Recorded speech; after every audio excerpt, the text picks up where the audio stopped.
एक समय की बात है, एक छोटे से गांव में एक गरीब लड़के का जन्म हुआ। उसके माता पिता बहुत ही गरीब थे और वे अपने बेटे के भविष्य के बारे में चिंतित थे। उन्होंने अपने सारे संबंधियों और दोस्तों से मदद मांगने की कोशिश की, लेकिन उनकी वित्तीय स्थिति इतनी खराब थी कि कोई उनकी मदद नहीं कर सकता था। बच्चे के माता पिता ने अपने बेटे के भविष्य को लेकर आशा छोड़ दी, लेकिन बच्चा निराश नहीं हुआ।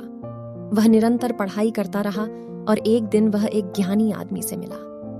ज्ञानी आदमी ने उसे बताया कि उसके पास एक विशेष शक्ति है जिसका उपयोग करके वह किसी भी समस्या का समाधान कर सकता है। लड़का आश्चर्यचकित हो गया और अब उसे यह ज्ञान के साथ बहुत सावधानी बरतने की आवश्यकता समझी। वह यह समझने के लिए गया कि उसे यह शक्ति कैसे उपयोग करनी चाहिए। उसे एक आदर्श परिवार के बारे में पता चला जो अपने समाज में बहुत प्रसिद्ध कद थे, लेकिन उनके पास एक बच्चा नहीं था। उसने उनके पास जाकर अपनी शक्ति का उपयोग करके बच्चे की कामना की। वे व्यक्ति भावनात्मक रूप से प्रभावित हुए और उन्होंने बच्चे को गोद ले लिया। बच्चे की जन्म के बाद गांव के लोगों ने देखा कि इस बच्चे में अद्भुत बुद्धिमत्ता और शक्ति है। उन्होंने उसे अपना बेटा मान लिया और उसे उच्च शिक्षा देने का निर्णय लिया।